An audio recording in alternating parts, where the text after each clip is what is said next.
Good morning to everyone. Do I have to speak in English or it's okay to speak in Chinese? What? Sorry. I did not see it,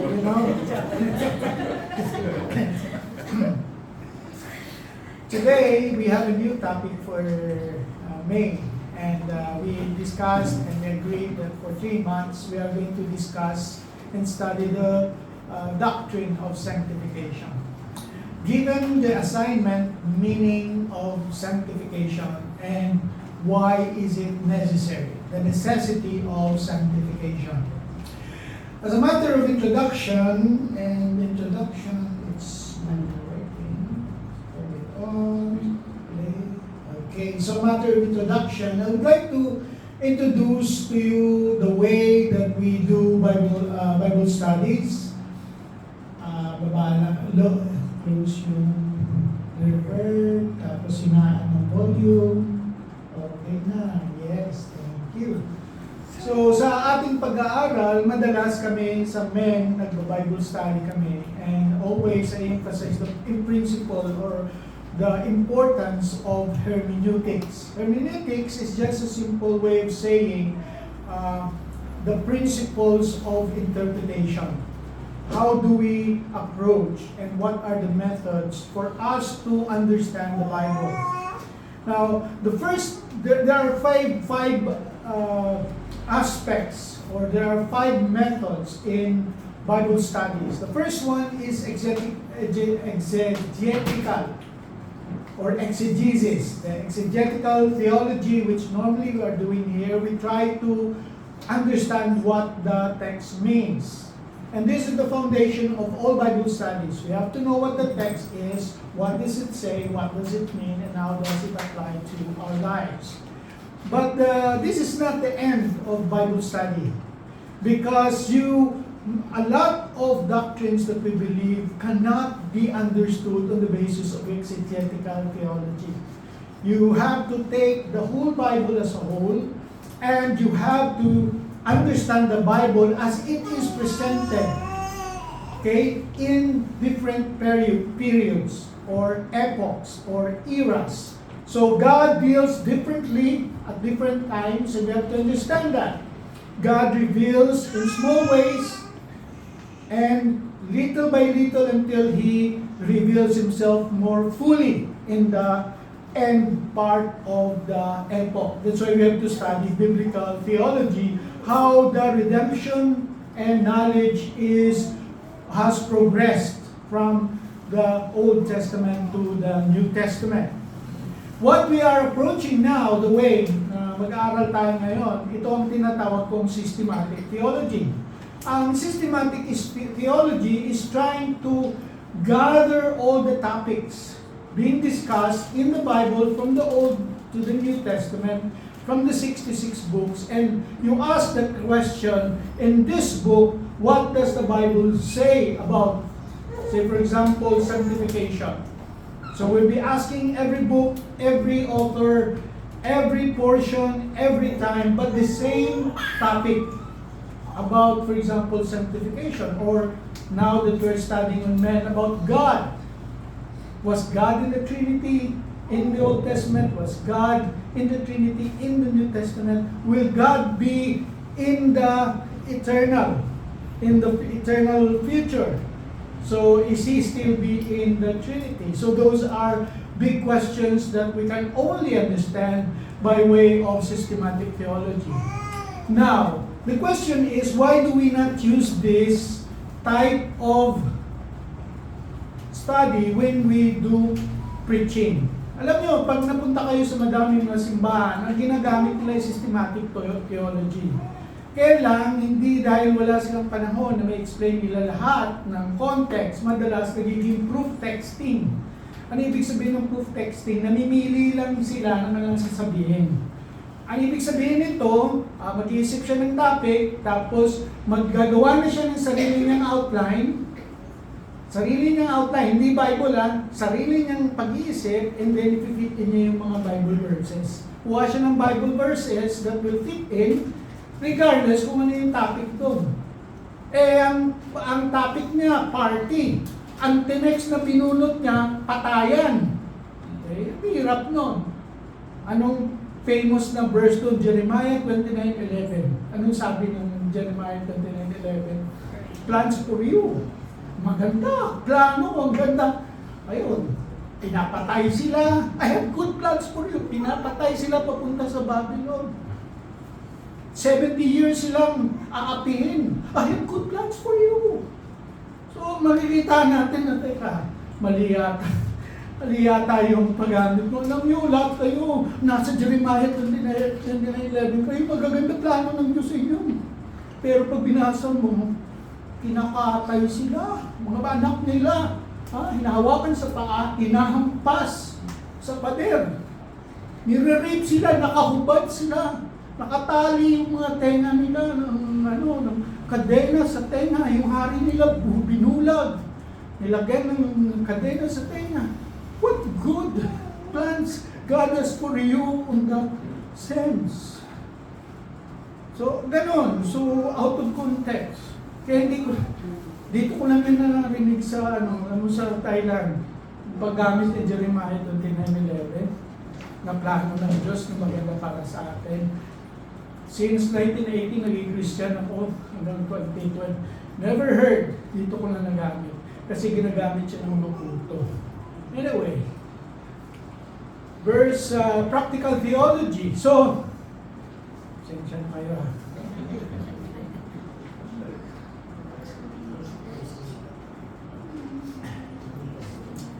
Naging emotional kasi ako eh. Kulang sa tulog. Practical theology. So, after na mapag-aralan mo ito, kailangan ito yung ending. Hindi po pwedeng, andito lahat, pumasok lahat dito. Hindi po pwede yun. Kailangan ang lahat na intensyon ng Bible ay practical. Practical, anong gagawin ko? Ano yung ibig sabihin nito? Ano ang magiging buhay ko? So, there is na number for study, practical theology. Ang problema ng simbahan ngayon, ng mga simbahan, dito lang sila, pag tayo sa pulpito, practical theology kagad. Hindi na pinag-aralan ano ibig sabihin ng Bible. Hindi na tinitingnan kung paano yung nilatag sa iba't ibang mga period ng panahon. Tapos hindi pinag-aaral kung ano mga pinagsasabi ng ibang parte ng libro. Kuha ng text, apply ka agad. O ito, kaya ito dapat 3 keys to progress, to success. Okay, to 3 keys for happy life. Itong verse na to, itong verse na to, itong verse na to. Tapos practical na. Hindi na Bible gagamitin. Philosophy na lang. Ano pa yung iba sa philosophy? Sarili, self-help na lang. Paano kang matulungan yung sarili mo? Focus ka sa sarili mo, ganyan. The fifth biblical study is historical theology. Ano itong historical theology? Ito yung checking. Chine-check mo kung ang pinaniwalaan mo tama. Whether nag-aaral ka ng exegetical, biblical, systematic, practical, ang tatanong mo, agree ba yung mga tao noon? Yung mga Christian noon, nag-agree ba sa sinasabi nila? O iba yung sinasabi nila? Meron kang text na tinitingnan, ano kaya sinasabi ng mga sa 1st century, 2nd century, 3rd century, 4th century, ng mga biblical scholars. So kailangan makita mo na, kasi kung weird ka, may problema ka. Unless naka-invento ka ng bago na hindi nila alam. Okay? So, ang doktrina pala, practically, ang doktrina has been established 4th, 5th century, tapos na yan. Even the doctrine of salvation, even yung tinatayo ni Martin Luther na salvation by grace through faith, justification by faith, hindi kanya yun. Hindi siya nag-invento nun. The early church fathers has already that. Kailang hindi yun yung naging issue during their time. Iba yung mga issue. It's always about the nature and the doctrine of God. Pero nung bandang uli, nung nagkaroon ng kaguluhan dahil binabayaran na yung papunta sa langit, kung babayad ka lang, okay ka na. Pag mayaman ka, bayaran mo lang, langit ka na. Doon na nagkaroon ng sangkatutak na conflict si Martin Luther. And binalikan yung doctrine ng justification by faith. So, hindi yun inimbento ni Martin Luther. So, in the past, kung titrace mo using historical theology, makikita ng mga Christians noon, ganun din yung pananampalataya. Okay, introduction ko lang yun. What is sanctification? Ano ba itong word na to? Sanctification comes from the word hagiatsu. Ang hagiatsu, ang pinaka-focus niya is holiness. So, ang hagiatsu is to be made holy or to make holy. Now, ang holiness, bali, in the Old Testament is particularly with the things of God. Kung gagamitin ka ng Panginoon, sinasanctify ka, siniseparate ka. Kung may mga utensils na gagamitin sa templo, sinasanctify, siniseparate, nagiging holy sila. Ang paggamit sa kanila ay para lang sa Panginoon. Yun ang ibig ng sabihin ng sanctification. To be separated and to be made holy because you will be used by a holy God. So, gano'n lang. So, ano ibig sabihin sa atin ng sanctification? Sa bawat isa sa atin, ano ibig sabihin? I will borrow two definitions from two systematic theologies. Kaya ko in-introduce yung systematic theology para magbasa naman kayo ng systematic theology. Okay, so si Wayne Grudem, siya yung pinakabago sa time ko, siya actually yung pinakapopular, pinakasikat, at parang katuwaan, tutuwa lahat na nagkaroon ng bagong systematic theology. A progressive work of God and man that makes us more and more free from sin and like Christ in our actual lives. So, ang sanctification is a work, cooperation, work of God and man. Hindi lang yung Diyos, hindi lang yung tao, pero dalawa sila. There is cooperation on the work of sanctification. At ano yung goal nila? Para linisin yung tao and para at the end of the day, magiging more and more like Christ in our actual lives. May popular na doktrina na tinatawag ay carnal Christian. Ang carnal Christian nag-identify sa tatlong klaseng tao. Natural man, tao walang Kristo, at spiritual man, tao na kumpleto na siya, na achieve niya na yung pagiging sanctified. Okay? Arrange ng buhay niya sa gitna palagi si Kristo. Yung carnal Christian ay yung mga tao na pabanjing-banjing, na nagtanggap doon sa Panginoon pero hindi makita sa buhay nila. Ang katotohanan nito, pag tayo naging Christian, totoo yun, hindi na tayo natural man. We become spiritual man. Pero hindi dahil spiritual man ka, organisado na yung buhay mo, nasa gitna si Kristo. Tayo lahat ay carnal Christian. Yan ang kailangan intindihin natin. Habang tayo nabubuhay dito sa mundo, we are still worldly. Sa pang-araw-araw, sa ating pag-iisip, kahit nakaupo lang tayo dito, kaya we do not have 100% focus on our worship with God. We are all carnal. Kaya hindi totoo yung tinatawag ng carnal Christian theory na tatlo. Being a spiritual man, still we have carnality, worldly, okay? Selfly, fleshly na pamumuhay. So, yun yung, ang sanctification ay tinatanggal yung pagiging karnal natin at habang tumatagal, nagiging malapit tayo sa kay Kristo. Ito yung pabigat sa atin. Tulad ko, I've been a Christian for 40 plus years. At kung minsan, kalukuhan pa rin. Dami pa rin mga baggages na dala. From the time na hindi ako Kristyano hanggang ngayon, dala-dala ko pa rin yun. Pero sabihin mo, parang wala nagbabago sa buhay ko. Walang nagbabago. And yet, if you think about it, kung hindi ka pa Kristyano, anong klaseng buhay meron ka? And then you realize na napakalayo na. You're too far away from the original part when you were not a Christian. Importante ito, lalo na sa mga tao na hindi sa pamilya na tinatawag ko dito, Christian family. sa pamilya na ang kanilang pamamahay ay puro mura, puro inuman, puro lasingan, puro away, okay? Puro kutyaan, palaging masama yung sa intensyon sa bawat ibang tao. Ngayon makikita mo, nagbago, ang layo ko nga naman pala. Ibang-iba na nga naman ako, binago na ako. I am on the process of sanctification. Malayo pa, pero umalis na. Nakalarga na, on the way na. Ganun ang process ng sanctification. Louis Berkhoff, Systematic Theology, says that the gracious and continuous operation of the Holy Spirit by which He delivers the justified sinner from the pollution of sin, renews his whole nature in the image of God, and enables him to perform good works. So ito yung sanctification. Pinaintindi tayo na nung naging Christian tayo, okay, there is a seed of good work in us. God has made good work in our hearts. And because of that good work, it enables us to perform good works.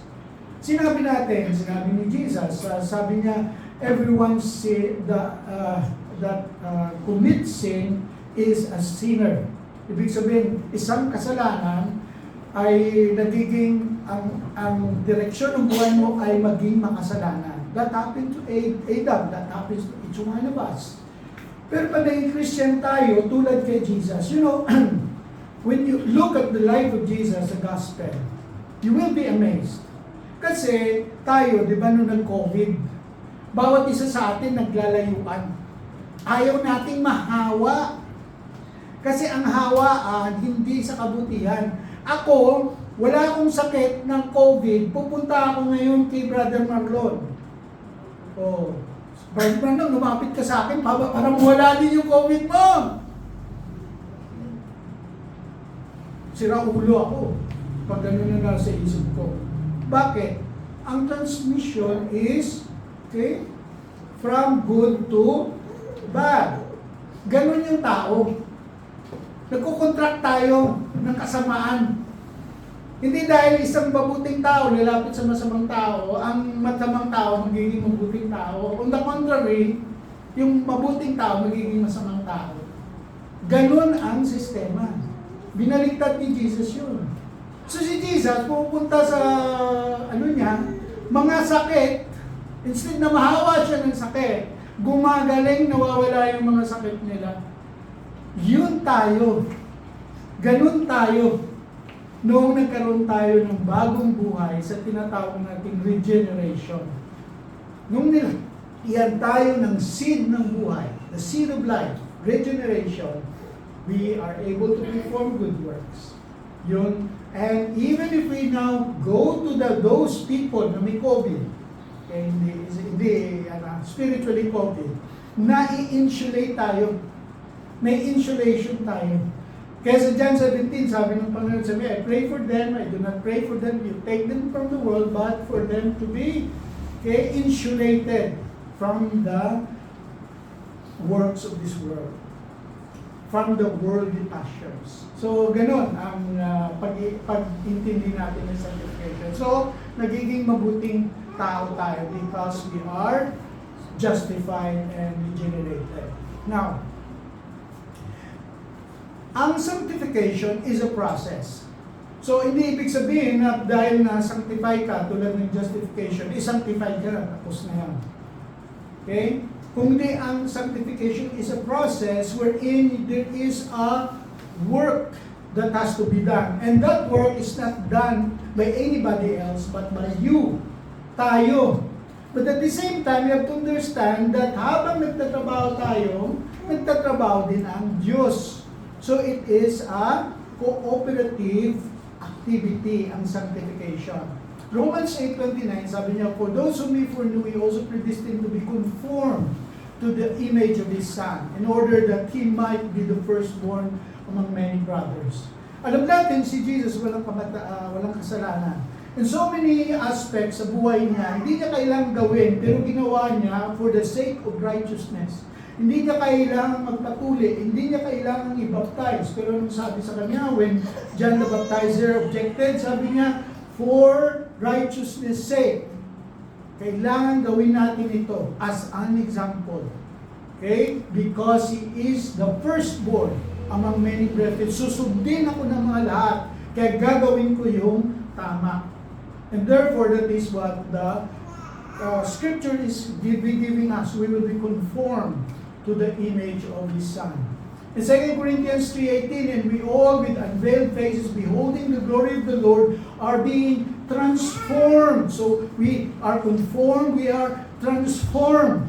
So from this point to that point, kung sa molding pa sa mukha, ano lang, kung sa ano pa, eyes, pag tinitig mo yung eyes na yan, magiging kamukha mo katulad ni Jesus. Yun ang sinasabi, you will be transformed in the same image from one degree of glory to another. Dahan-dahan from the glory that is the Lord to the glory that is in us as the image of the glory of the Lord. Ganon ang sanctification. Again, so the process is following Christ. So andun yung goal natin, andun yung susundan natin, at ito yung inuutos sa atin, magdi-networking tayo. Okay? So ang multi-level marketing, nang nagsimula ako niyan, mga 1980. Nung pagkakita ko, nung nagkaroon ng pitch, ang anong pinaka-famous na multi-level marketing sa Amerika? Ha? Ano po? Amway, okay. Kaya nga, original, 1950, authentic, original, Amway. So sila, punta mag-o-open sa Philippines in 1980. Takbuhan lahat ng mga Amway distributors sa Pilipinas. Lahat ng kamag-anak, tawag, oy, alam mo ba yung Amway? O, punta kami dyan. Imagine na mga Amerikano pupunta sa Pilipinas para rin promote yung Amway. Kasi, nung makita ko, nung marinig ko yung pitch, alam ko na to. Sabi, multi-level marketing. Sabi ko, alam ko na to. Discipleship lang to eh. This is the discipleship of Jesus. Focus on the 12 and let the 12 work on a core group until you have conquered the world. Okay, 12 disciples conquered the world. In terms of Christianity being now more than 1 billion or at least in numbers, okay, is known to the world. 12 lang yun. So, ganon. Kasi, ang gagawin nila, look at what I'm doing, follow what I do, don't think, don't improvise. Huwag ka na mag-invento, huwag ka na basta kung ano ginawa ko, sundin mo lang.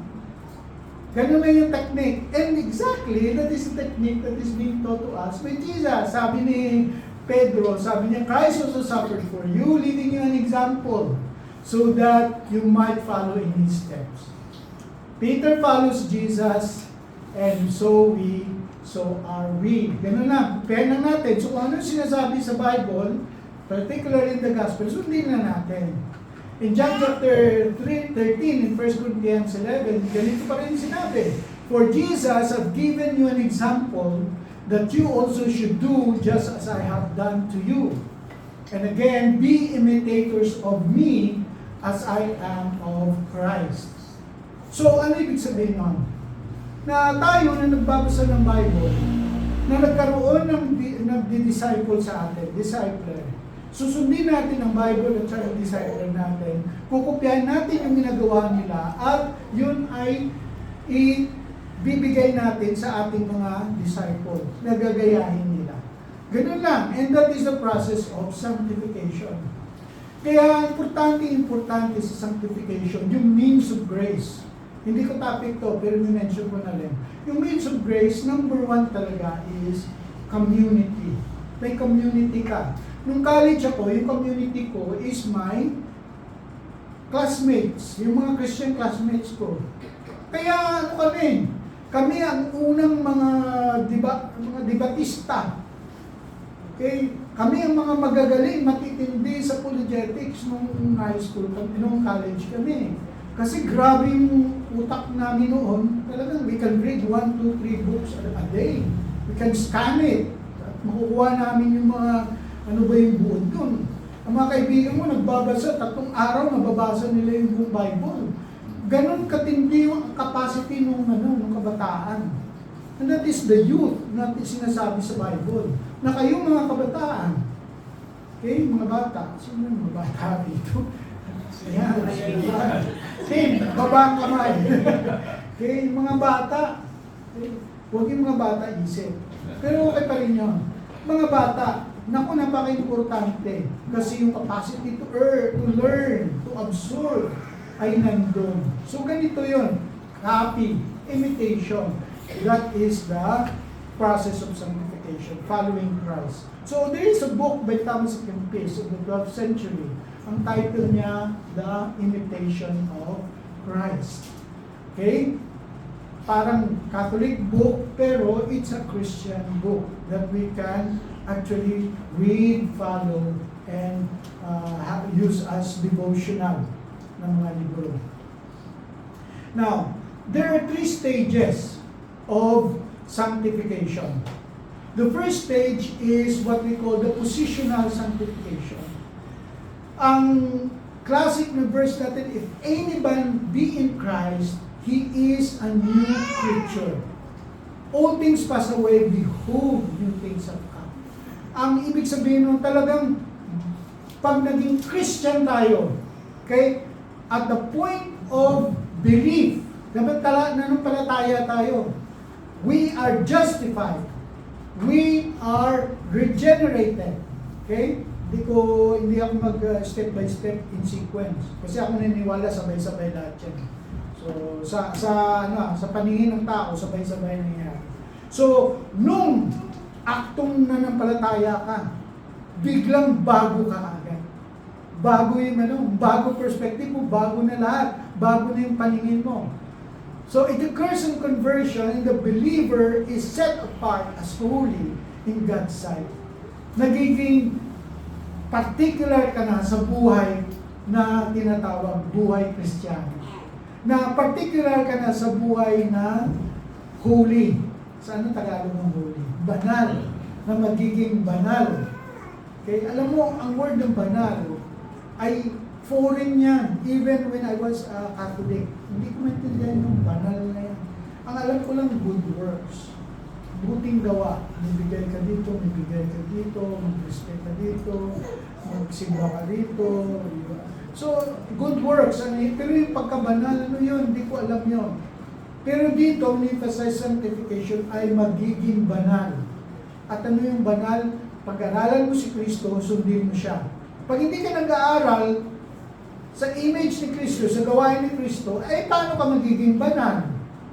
Kailangan pag-aralan mo si Kristo. Kaya sabi niya sa John 17, Thy word is truth, your word sanctify thy word. Ang sanctification comes through the word. And that word is about the Lord Jesus Christ. 1 Corinthians 6:11, you were washed, you were sanctified, you were justified.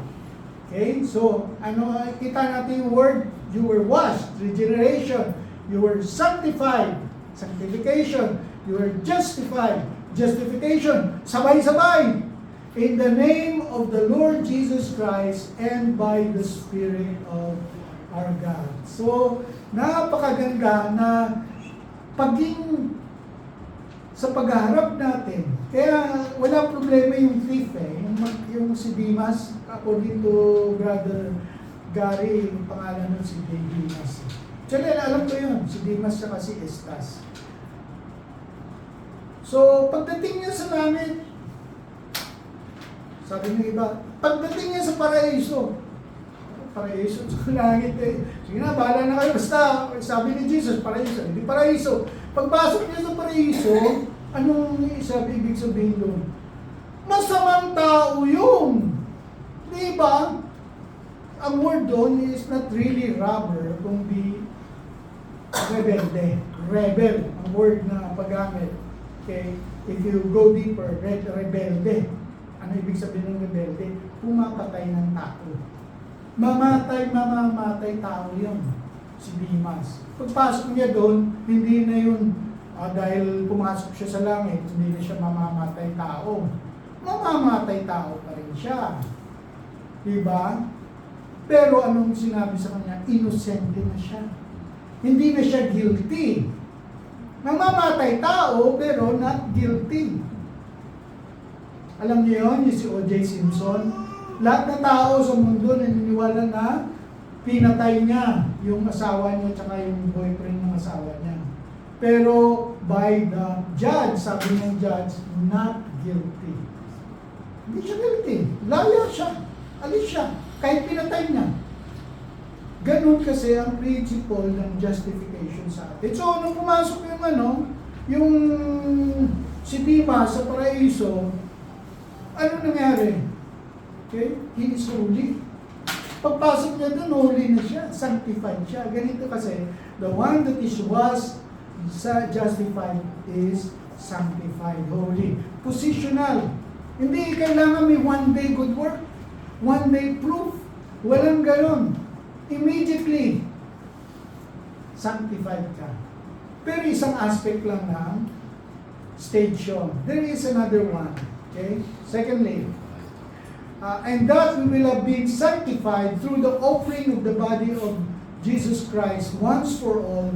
For by a single offering, He has perfected for all time those who are being sanctified.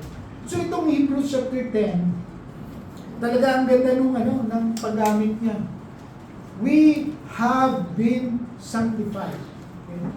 So, now and in the process. Tapos ang sunod, ang sinabi niya pa, those who are being sanctified. So, ganun din. It's a process of perfection. But then again, there is already the point. Nauna na, the beginning, the initial is they are already sanctified. But there is continuous sanctification. So ito yung natawag nating progressive sanctification. At the very outset, beginning pa lang, holy na tayo. But then we have to work out for that holiness. So there is an ongoing moral and spiritual growth in our Christian life. That is progressive sanctification. Ano ibig sabihin nun? Okay? Philippians 2:12 and 13, ito yung binasa natin. Work out your own salvation. So pag tinignan mo to, there is work. There is work. Kailangan magtrabaho tayo. Ang ano kasi siya relative ba? Pag nasa kay Kristo ka, you are in the circle or the frame of the will of God. Kahit anong klaseng trabaho, basta natutuwa ka, madali. Madali lang. Pumunta dito, just imagine yung pinakasimpleng pagpunta rito sa simbahan. Alam nyo, bawat isa sa atin may struggle yan.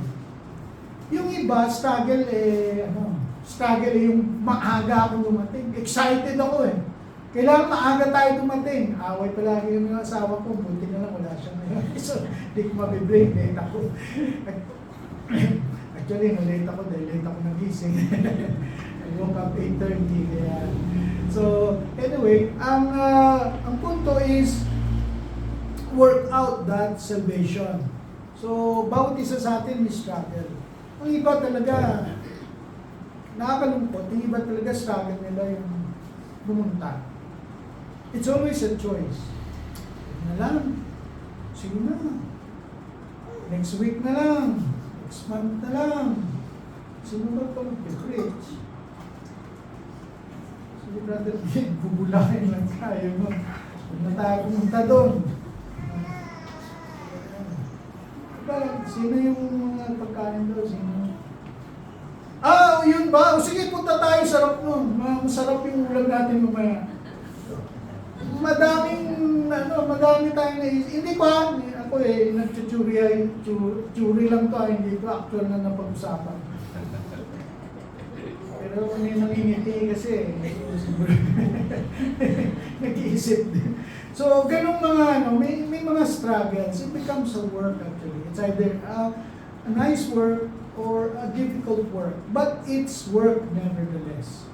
Fear and trembling. Alam nyo, ang fear and trembling is always associated with the holiness of God. Na ang ginagawa natin, hindi lamang para kay Pastor Ayan. Hindi lamang sa mga opisyal. Hindi sa aking asawa o mga anak. Ang ginagawa natin sa simbahan ay para sa holy God. Holy. Kaya we always approach here with fear and trembling. And that is what Paul tells in Philippians. But at the same time, while we work, another entity works. And that is God. So kapag tayo nag-iisip, ang Diyos ay nag-work sa ating puso para maging maganda yung magiging resulta. And therefore, pag napunta tayo dito, dahil we work for it, mind you, God also work in your heart para pumunta ka dito. Yun ang tinatawag natin collaboration, ordination, cooperation. Dahil ang sanctification, as apart from other works of God, is a cooperative work.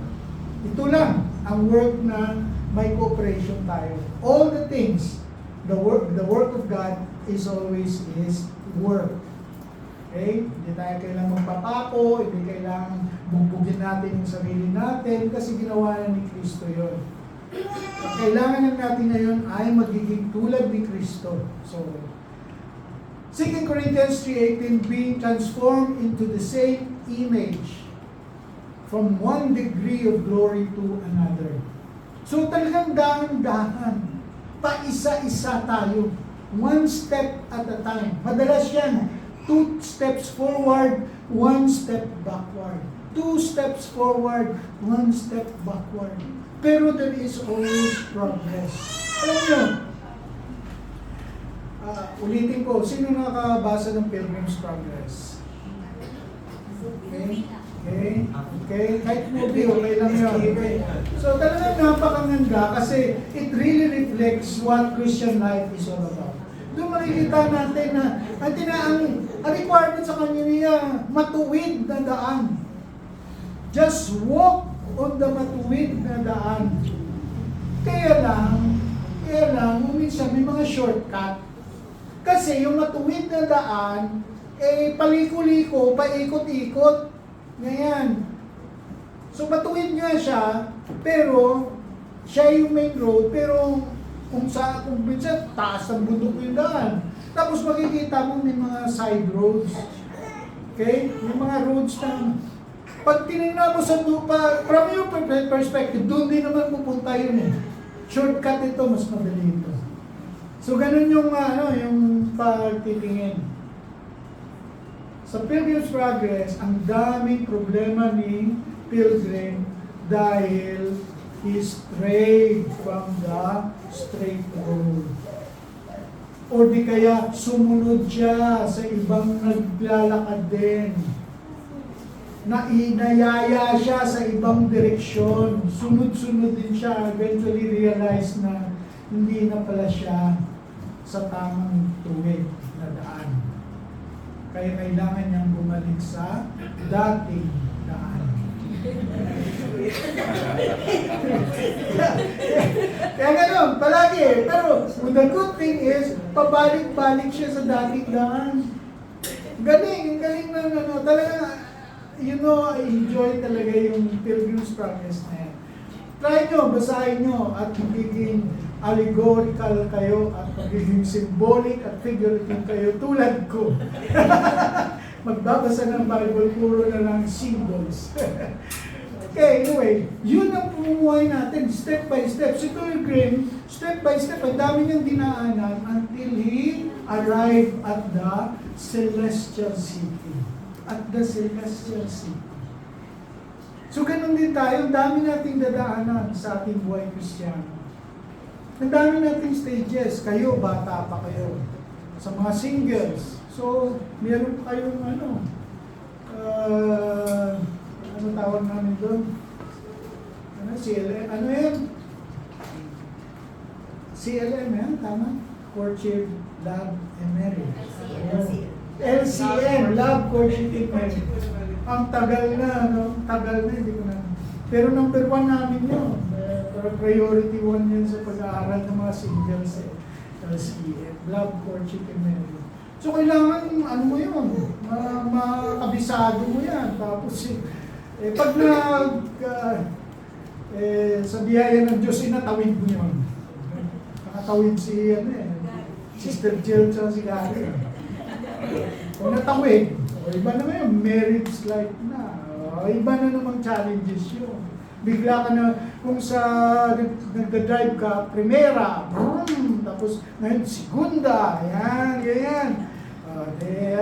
Mag-aasawa na, labing-labing, ganyan, ano yan, sweetie-sweetie palagi. Tapos magkakaanak, third year na yan.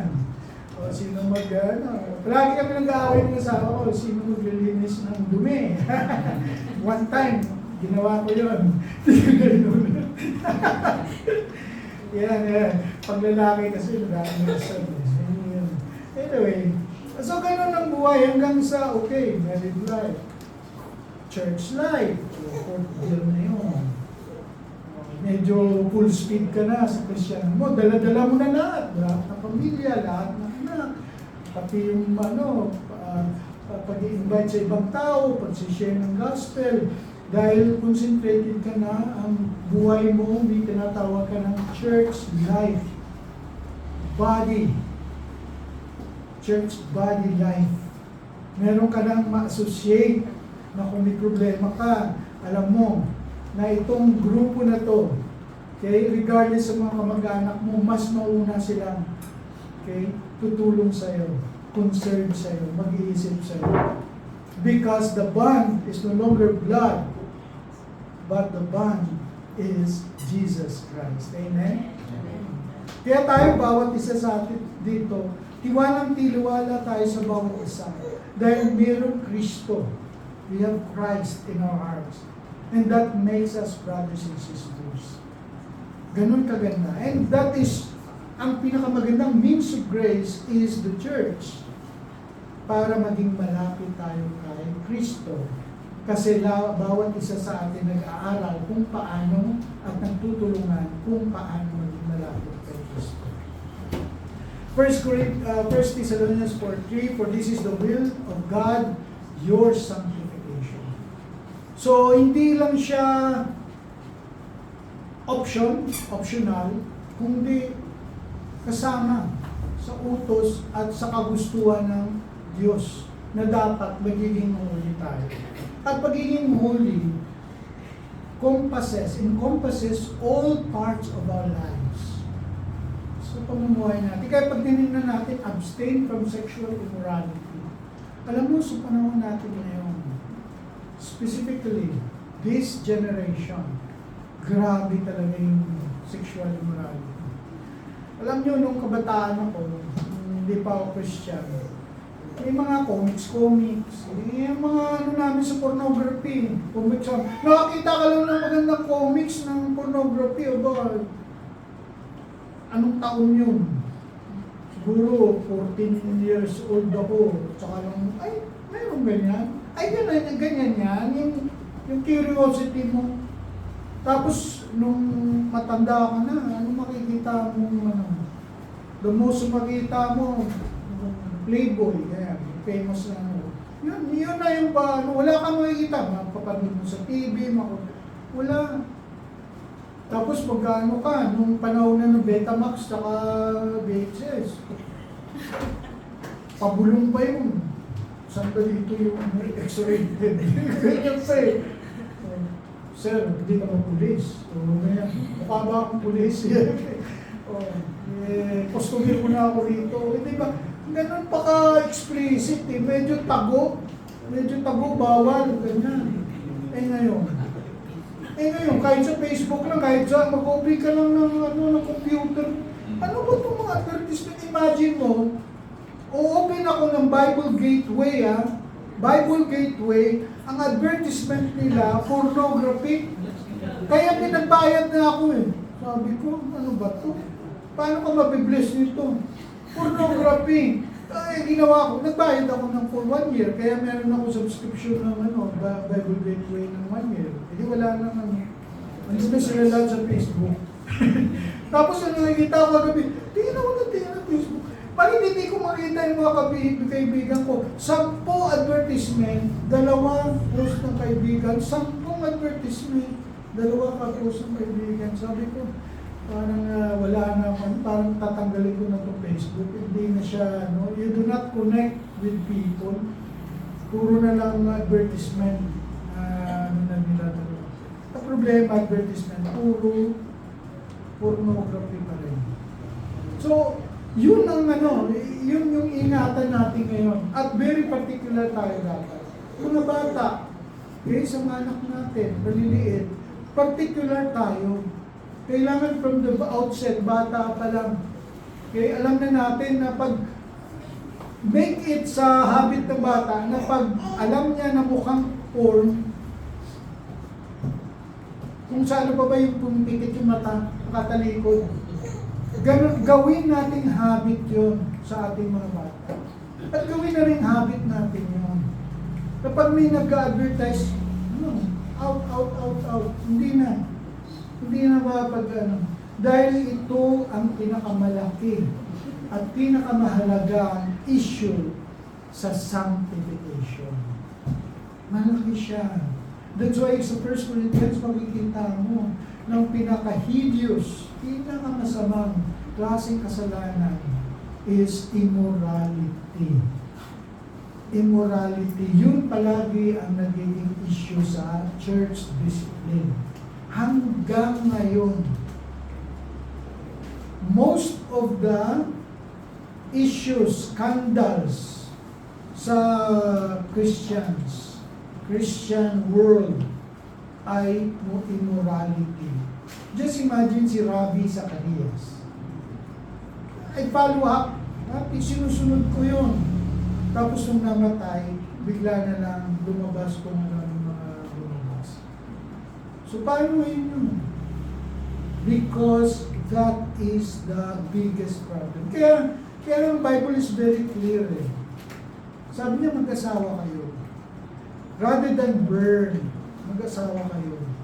Sabi niya, because the way, the world that is going in around now, yung pamumuhay ngayon, hindi siya para sa isang single. Napakahirap maging single at patuloy ka magiging mataas yung morality by the grace of God. So, ganun lang kasimple. And that is what this 1 Thessalonians 4:3 is saying. We have to control our own body in holiness and in honor. Wala na yung battery. Final sanctification. So, completed at death or Christ's return when sin is removed completely. So, ang sanctification natin, hindi ang final sanctification or complete sanctification, yun naging huli na tayo. We do not reach that in this world. Meron mga doktrina na tinatawag perfectionism. We don't believe that. The Bible never expresses that kind of teaching. Hindi tayo magiging tulad ni Kristo habang nandito tayo sa mundo. Pag sinabi mo yan na parehas na ni Kristo, baliw ka na. Dahil hindi totoo yun. So, Hebrews chapter 12 verse 22, ito yung sinasabi. Now, we come to the Mount of Zion. Ito na. In the heavenly Jerusalem, to the innumerable angels, assembly of the saved ones, enrolled in heaven, the judge of all, God, and the spirits of the righteous made perfect. So ito na yung sanctification. Now we are as righteous as Christ. We are now as righteous as God. We are now perfect and blameless. Ang sabi ni John dito, sabi niya, He appears, we shall be like Him. Kung ano yung resurrected body ni Jesus, kung ano yung sanctified body niya, ganun din tayo. Because we shall see Him as He is. Parehas na tayo. Philippians 3:20-21, sabi niya, but our citizenship is in heaven, and from it we await a Savior, the Lord Jesus Christ, who will transform our lowly body to be like His glorious body. So there is a transformation that will happen in the future. We talk about awaiting the Savior. In my terms, the second coming of Jesus Christ. At that second coming of Jesus Christ, we will achieve or receive our glorified body and transform to be like that of the Lord Jesus Christ. So, ito yung final state of sanctification. We call it glorification. So, bakit kailangan yung sanctification? Bakit kailangan natin ma-sanctify? Number one is, because sanctification is the evidence that we are actually saved. Genuine salvation. Basic. Pag nagbasa ka ng New Testament, all parts of the New Testament, that will always be a reality that you will discover, that you will read. Example is in 1 John 3:9, sabi, no one born of God. This is challenging. When I became a Christian after a month or two, nung una ako maging Kristiyano, ito yung nagulat ako. Sabi ko, ay, hindi na pala ako pwede magkasada. Kasi ito yung sabi ng Christian 3:9. Lapit ka agad ako sa Campus Crusade for Christ na staff namin. Brother, totoo ba to? Na pag Christian ako, hindi na ako magkakasala. Kasi hindi na ako magka-practice ng sin. Ito yung text. No one born of God, so Christian ka na, regenerate ka na, justified ka na, makes a practice of sin. No one. Justified ako, regenerated ako. Hindi na pwede mag-practice sinning. For God's seed abides in Him, and He can. Hindi siya optional eh. Hindi siya capacity. You no longer have the capacity to sin because he has been born of God. Kaya medyo talagang sabi ko, basa ko ng basa. Sabi ko yun eh. Kahit gaano ko baliktad yung pagbasa, ganun pa rin sinasabi. By this it is evident that you who are the children of God and who are the children of the devil, whoever does not practice righteousness, binaliktad pa. Kanina, yung sinasabi niya is practicing. Ito does not practice the opposite. Righteousness is not of God. He is one, and especially one who does not love his brother. So nung sinabi ko to, dito, maganda kasi, maganda kagad, may mga kapatiran ka na matatanungan. That's why I encourage you to always ask questions. Especially kung tanong kayo, lapit na kayo kay Brother Tim, kay Brother Marlon, ready to give you yung mga tanong na sagot na yan. Now, anong sabahan? So, ano yung practicing? So, yung practicing pala, yung lifestyle na pagkakasala, yun ang ibig sabihin. Hindi ibig sabihin na perfect ka, na hindi ka na nagkakasala, kundi ang lifestyle ay hindi lifestyle ng kasalero, lasinggero, babaero, at kung ano pang eros dyan na nasa dulo. Bago ka na kasi, ganun yun. Tapos, ang pagkakasala is falling into sin. Nagkakasala ka. Hindi yung parang 100% intention. Kundi, si pilgrims kasi palagi na lang na nadadapa. Not really intended na may maganda yung niya palagi, yung intention niya, pero at the end of the day, pala kasalanan na yun. Mali na pala yun. Ganun lang. So, ganun din tayo bilang mga Kristiyano. Hindi tayo magiging perfecto, but we practice righteousness. Practice righteousness, sabi ni Jesus Christ. We are practitioners of righteousness and holiness. And one that is Again, balik tayo sa text natin. Kaya sabi ko kanina, kasi we'd like to focus sa BICF. One who does not love his brother. Brother, si John, ang context niya sa brethren is the Christian brethren in a locality, sa isang lugar. Kasi yung sinasabi niya nga, isang mention, sabi niya, paano mo mahalalin ang isang brethren, for example, na hindi mo nakikita? Kung hindi mo mamahalin yung brethren na nakikita mo, paano mo sabi mahal mo siya kung hindi mo naman mahal yung andito sa kasama mo? Kaya sabi niya, hindi mo pwedeng sabihin mo mahal mo ang Diyos na hindi mo nakikita. Kung hindi mo mahal yung kapatiran dito na yung nakikita at katabi. That is the explanation. Yung genuine salvation makes you love the brethren. Nakakatuwang pumunta sa BIC. Nakakatuwang kasama at makikita mo yung mga maliliit na to, makukulit na yan, maingay na yun. So, ganun. Okay lang lahat yan. Masaya. At yung mga antukin lalo, tutuwa ako. Kaya lang. Malayo kasi, kung ako, baka...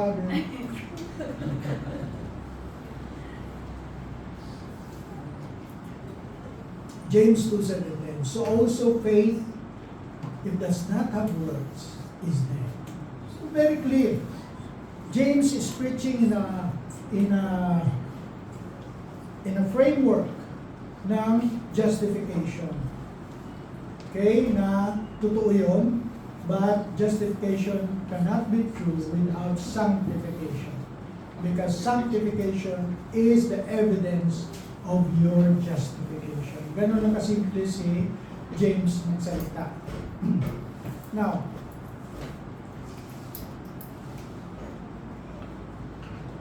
the other thing is, we need sanctification here and now.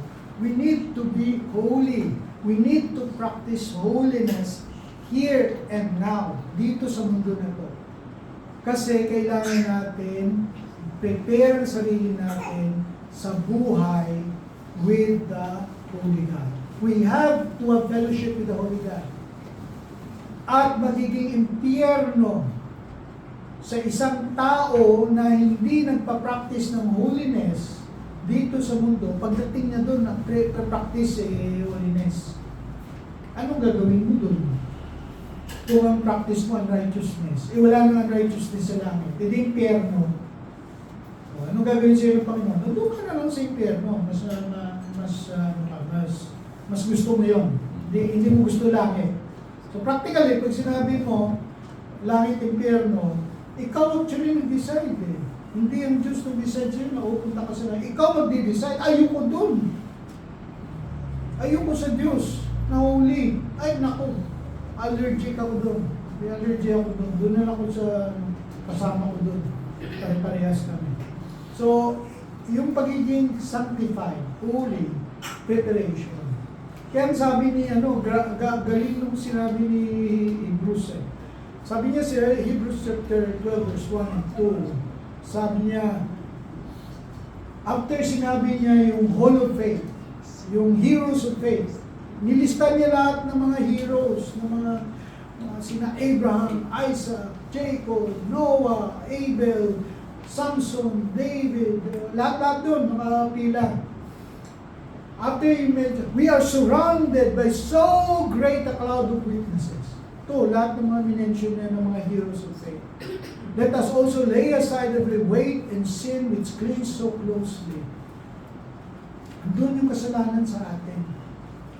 And let us run with endurance in a race that's set before us, looking to Jesus, the founder and perfecter of our faith. So, ang source ng ating ng ating sanctification is still the Lord Jesus Christ, still the Holy Spirit, still God. It's a cooperation. One has to work with the other.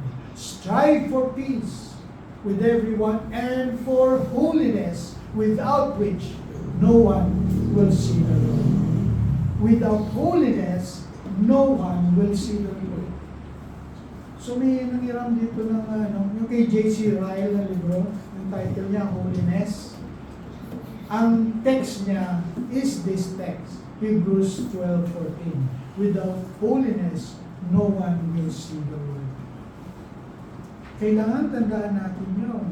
Kasi kung optional sa atin yung pagiging holy, pagiging righteous, yung siniseparate yung buhay natin sa buhay ng mga mundo, we will never see the Lord.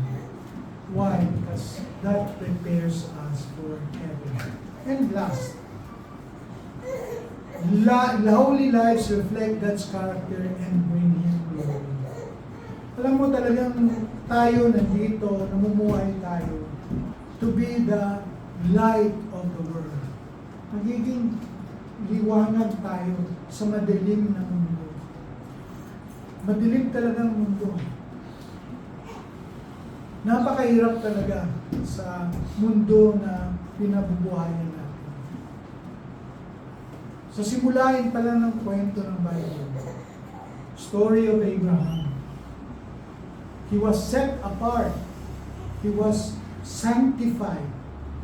Okay? He was sanctified. Talagang iniwalay siya. At ang practices niya is different from the practices of the whole Gentile nations. Talagang iba. Kaya ang tawag sa atin, dapat ang pamumuhay natin iba. Ang pamumuhay mo ngayon, parehas tayo ngayon dito sa church. Dahil parehas ang prinsipyo, pamumuhay, patakaran, guidelines natin pare-parehas. Dadalhin natin ito sa ating bahay. Hindi natin yung tatanggalin.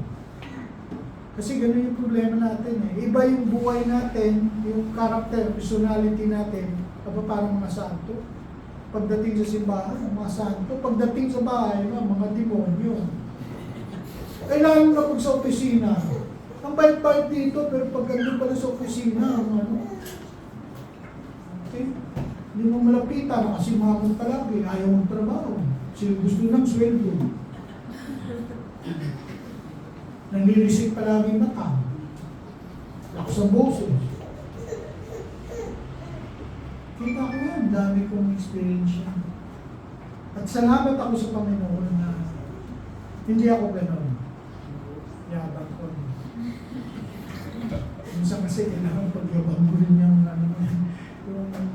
yung ginawa ng Panginoon sa'yo. Nakikita ko talaga yun. Alam nyo, when you go to sa trabaho, doon talaga mapapractice mo talaga yung totoong Christianity mo. Doon talagang I tell you, there is so much politika sa loob ng corporate life. I'm not sure about sa universities, colleges, sa educational system, pero yung corporate life, sa amin noon, you have a corporation, you strive, you have a career path you're looking at, and you are looking at the top. So, gusto ko maging vice president ng kanya namin. Eh sa 300 na gusto maging vice president. Di ba? Challenge yun eh. So talagang and you still have to be a Christian. Na hanggang umabot ka doon, Christian ka pa rin. Na yung mga tao, natutuwa sa'yo, na nag-enjoy sa'yo, na ay salamat si Brother Ben, yung vice president na, ay salamat. Kami, atin to, kakampi natin to. So, pagdating sa, nandun ka na nga, siyempre, kalaban ng, nasa side kayo ng kumpanya. Management ka eh. O, sino kalaban ng management sa isang kumpanya? O, diba, empleyado. Ano yung grupo ng empleyado? Union sila. Sino kalaban ko pala? Management saka union. Eh, ikaw yung middleman eh. Hindi naman ako may-ari, hindi naman ako ng anak ng may-ari, hindi naman asawa yung may-ari. So So talagang ano lang ako doon. Kung sa Spanish style, ako yung naging mayordomo dahil ang mga boss ko, mga Espanyol. So mayordomo, bibigay sa'yo lahat na trabaho at pati yung collaboration sa mga unionista.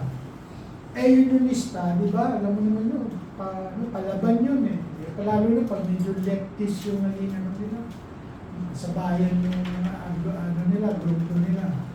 So, ano mangyayari doon? Dadalhin mo ngayon yung pagiging Kristiyano mo.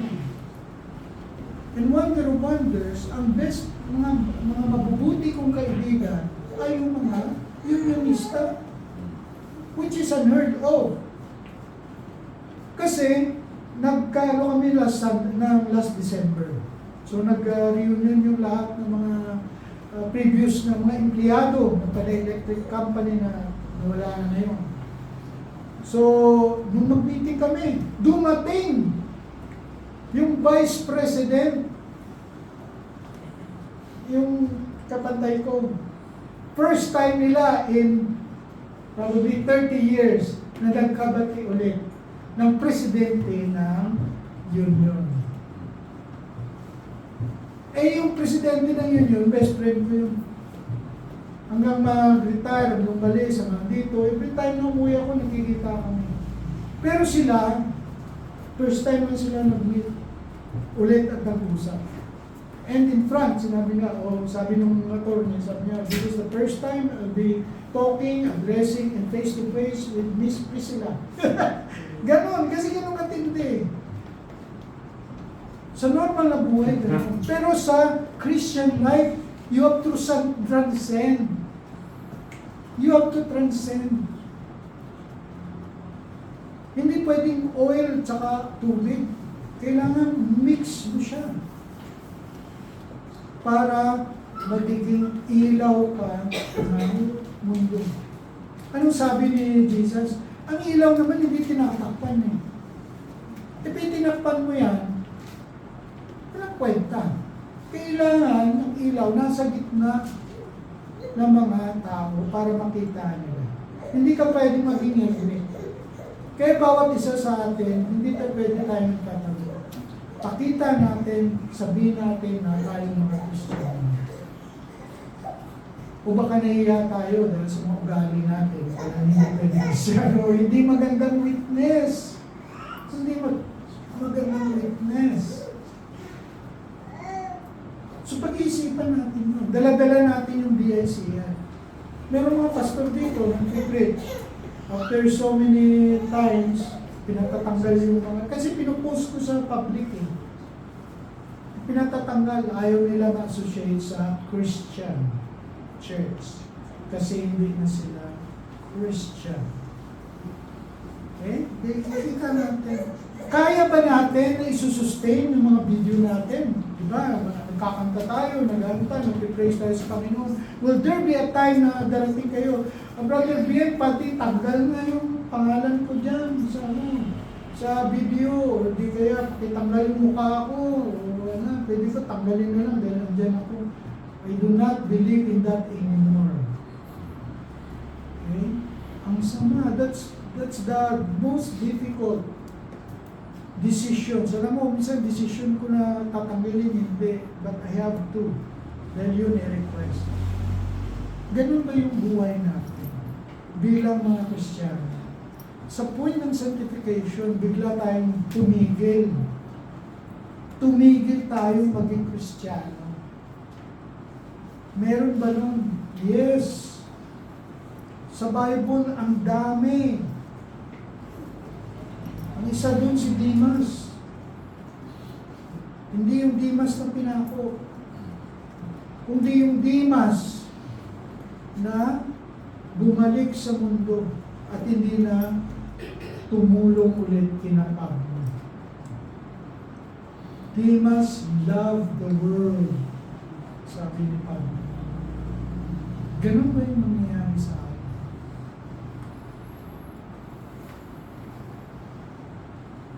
Sa Pilgrim's Progress talagang si Christian kasi nakafocus siya eh. Nakafocus siya. madaming kasiyahan sa paligid niya. And one of that is fair, Vanity Fair. Yung Vanity Fair, doon talagang lahat na kasiyahan, makakalimutan mo na. Masayang masaya. Focus ka lang sa mundo. Best life now is in Vanity Fair. Pero hindi nila minahal. Naglakad sila, diretso, hindi nila pinansin. Ang Vanity Fair, hinuli sila. Kasama niya sino kasama niya? Si Faithful. Pinulong sila. Ayaw nila sabihin na hindi sila Kristyano na forsake nila si Christ. Sinulog yun si Faithful. Naiwan si Christian. Nag-iisang naglalakad. Pero yung focus niya still the same, the celestial city. Alam mo yung celestial city, from the road, tingnan mo, tumingin ka ng tumingin ng malalim, you focus your eyes, makikita mo, there is that light, the celestial city. Yun ang nasa isip ni Pilgrim, ni Christian. Hindi niya na kakalimutan na merong light doon, na yun ang direksyon niya, yun yung pupuntuhan niya, yun ang goal niya. Ganun din tayo. Dapat huwag natin kalimutan that there is the goal of eternal life that was given to us through Jesus Christ. Hindi natin, wala na tayong gagawin. Sundin lang natin yung tuwid na daan patungo dun sa ilaw na yun. That is what we find here. Bilang bawat isa sa atin, we are lights of the world. We are lights of the world.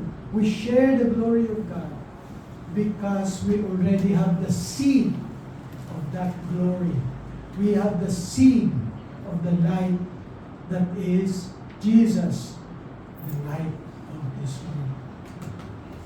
Oh Lord, gracious Father, we praise you, Lord, that we are given this time to study your word, study, Lord, sanctification. We pray, Lord, that we approach you as holy, as sanctified. And if there are things that we cannot commit to you, Lord, we pray that you send your Holy Spirit, work in our hearts, so that we can give all to Jesus, so that we can walk straight to the path, going to the light of eternal and celestial city. Thank you, Lord, for this time. For we pray these things in Jesus' name. Amen.